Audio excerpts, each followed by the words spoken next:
이것도 먹어. 잠깐만, 나 한. 첫 해에는 손이 아침에 일어나면 마디가 안 움직여요. 그 당시에 이 규모에 한 2억 2천? 관정하는데 1,000만 원 줬거든요. 근데 정수기 드리는데 1,600 줬어요.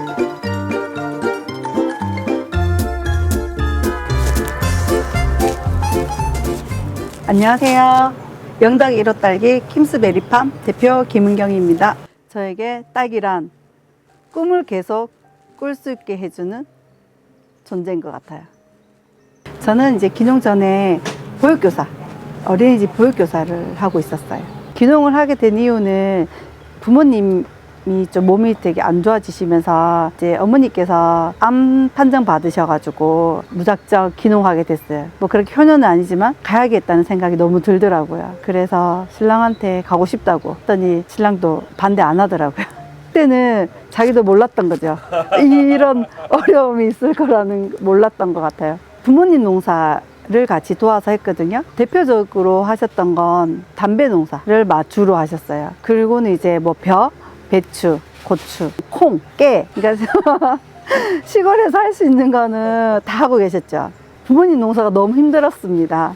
일단 담배 농사가 진짜 힘들었고요. 첫 해에는 손이 아침에 일어나면 마디가 안 움직여요. 그렇게 안 쓰던 근육들을 쓰니까 너무 아팠고, 그러면서 2년째가 되니까 날씨 영향에 농사가 너무 좌우가 되는 거예요. 그러면서 이제 일단 귀농을 했으니 다시 돌아갈 수는 없고, 그럼 내가 여기에서 정착을 해야 되는데 부모님 농사로는 정착하기에는 미래가 너무 불투명했어요. 그래서 날씨 영향이 좀 덜 받는 작물을 선택을 하면서 그때 이제 딸기라는 작물이 괜찮겠다 생각을 했죠. 처음에는 영덕에 딸기 농사를 짓는 사람이 없는 것도 몰랐어요.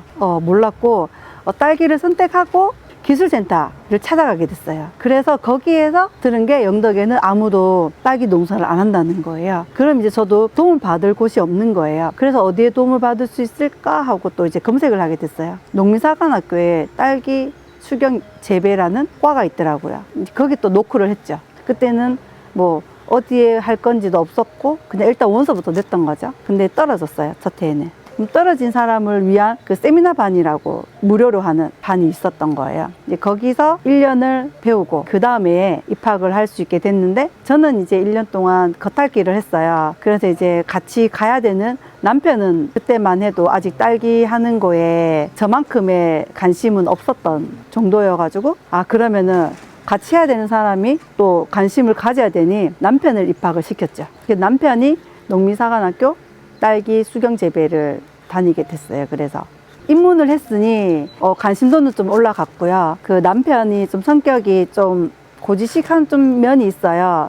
그래서 거기 교수님들이 알려주는 대로 그대로 했던 거예요. 그래서 교수님들도 저희 남편 하는 스타일에 되게 만족하셨고 지금도 시킨 대로 하고 있습니다.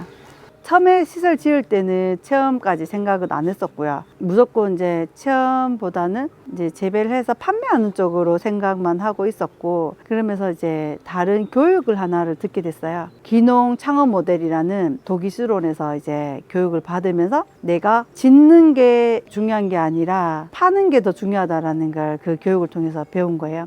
그때 이제 내가 어떤 판로로 이제 이 생산한 딸기를 다 팔 건지에 대해서 그때서 심각하게 이제 생각을 했죠. 우리 영덕군 분석을 이제 하게 됐던 거예요. 인구는 얼마인지, 뭐 관광객은 얼마인지 체험이 있어야만 이 딸기를 다 소모할 수 있다라는 결론이 났죠. 처음에는 여기에도 다 딸기 베드가 다 있었어요.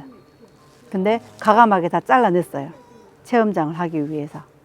대구대 교수님 통해서 컨설팅 받았어요. 컨설팅으로 시작을 했던 거죠. 영덕에는 딸기 농장이 없으니까 물어볼 것도 없었던 거죠. 그래서 컨설팅으로 시작했어요. 지금은 1년 컨설팅하고 그 이후로는 물어보고 하는 거는 잘 알려주시기 때문에 컨설팅은 아니고, 저희가 시작할 때는 500만 원 1년에 줬고요. 그러면서 신랑이 농민사관학교 졸업하고 딸기 마이스터 과정을 또 했어요. 계속 자문을 계속 받고 있는 중입니다. 교수님이나 박사님이 알려주시니까 좀 믿음도 더 가고 좋았던 것 같아요. 하우스는 한 720평으로 저희가 시설 지을 때, 육묘장은 한 동에 한 80평 안 될 거예요. 한 동이 80평 안 다니까 4동이니까 네. 300평 정도. 네. 그리고 보니까 또 체험장을 위한 또 하우스가 또 생겼더라고요. 네. 거기는 몇 평입니까? 저기 280평이요. 280. 700, 300, 1000, 한 1400, 1300? 한 3년 하고 반 정도도 올라갈 것 같아요. 먼저 지어놨기 때문에. 반년은 지어놓고 그냥 있었거든요. 그 당시에 이 규모에 한 2억 2천? 저희는 기농 정착 자금으로. 그나마 땅이 부모님 땅이 있어서 시설비로 다 들어갔어요. 모종, 이게 밑에 단동하우스가 모종용 하우스는 아니어가지고 좀 수종이 들어갔죠. 그런 작업들을 또 들어갔어요. 그때 3억에 같이 포함해서 공사했어요.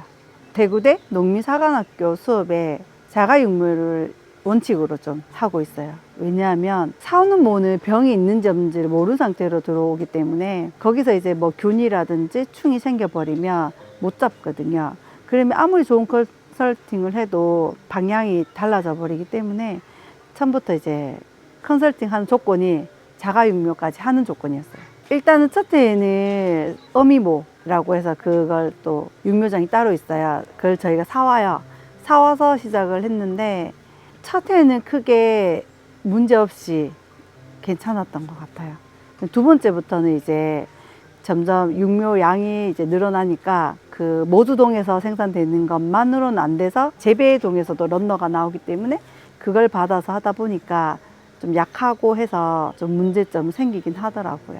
사실 부부 둘이서 못 합니다. 왜냐하면 저희가 체험을 하고 있고 지역에서 판매를 하고 있다 보니까 배달하는 시간도 있고 부부 둘이서 이걸 다 운영을 못 하고요. 그러니까 엄마가 겨울에는 이제 쉬시는 시간이시잖아요. 그때 오셔가지고 손질을 다 해주세요. 입작업이라든지 젓가라든지 그런 부분을 저희가 전혀 못 하거든요. 그래서 운영이 되는 것 같아요. 제일 문제점이 뭐였냐면 물이었어요. 물. 딸기는 다른 작물하고 다르게 이제 수질이 좀 중요했던 거예요. 처음에는 그냥 마을 상수도는 아닌데 산에서 내려오는 물이 있어요. 그걸 검사를 했더니 너무 좋다는 거예요, 물이. 근데 저희가 마을 산에서 내려오는 물을 받는 탱크가 있는데 그 탱크가 한 번씩 찌꺼기가 쌓이면 그 찌꺼기들이 이제 우리 수도관으로 내려오는 거예요. 그 물은 마을에서 쓴 물을 못 쓴다라고 됐고 지하수를 파기로 결정을 했어요. 그럼 지하수만 파면 모든 게 다 해결되는 줄 알았는데 지하수 파는 물을 또 다시 수질 검사를 했더니 중탄산이 너무 높았던 거예요. 그래서 뭘 해야 되냐, 지하수를 걸러야 되는 정수기가 또 필요했던 거예요. 농업용 정수기. 그래서 또 다시 간정한 것보다 더 많은 비용을 들여서 농업용 정수기를 설치해야 됐어요. 간정하는데 1,000만 원 줬거든요. 근데 정수기 드리는데 1,600 줬어요. 육묘는 3월 한 초부터 어미모라고 해서 모를 심어야 돼요. 심어서 세력을 좀 키운 다음에 5월달 되면은 이제 번식 줄기, 런너를 받아요. 그때부터 줄기를 계속 받거든요. 6월 중순이 되면 런너를 잘라서 삽수를 해요. 상토 위에다가 핀으로 고정시켜서 삽수를 하는데 그때부터 9월까지 키워요. 정식은 보통 빠르신 분들은 9월 초에도 많이 심으시고 저희는 이제 추석 전후로 좀 많이 심는데 원칙이 뭐냐면 하분화 검사라고 해서 껍질을 다 까요. 모종을. 껍질을 다 까면 현미경 안에 보면 분화가 되었는지 안 되었는지 그게 보이거든요. 전문가 눈에는. 그래서 그 검사를 해서 안에서 분화가 시작되었을 때 정식을 하는 거죠. 첫 해에는 한 11월 한 26일쯤부터 나왔고요. 그리고 두 번째 해에는 한 12월 초에 나왔고요. 올해는 유독 늦었어요. 한 12월 20일경? 하분화가 언제 되냐에 따라서 좀 다른 것 같아요. 그 안에 검사한다는 그 검경을 하는 꽃대가 얼마나 만들어진 상태에서 심었느냐, 그리고 심어놓고 온도 관리를 어떻게 하느냐에 따라서 이제 꽃이 빨리 피냐 안 피냐 그런 문제가 있는 것 같아요. 길게 가면 6월 중순? 매출은 지금 3년째인데 2년이 다 달라요. 첫 해하고 또 그 다음에도 다른데 작년 기준으로 보면 한 1억 3천? 요거는 순수 이제 딸기로만 봤을 때 그렇고요.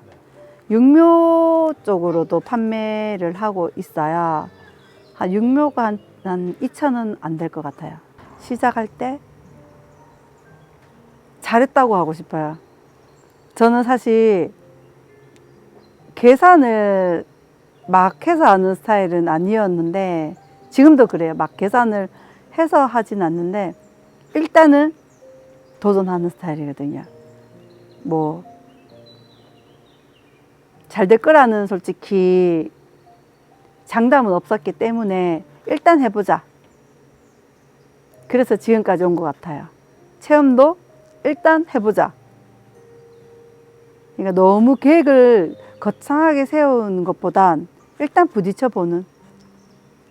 그래서 저는 그때 저한테는 잘했다고 하고 싶어요. 첫 해에는 가족 단위 체험객들이 주로 이루었고요.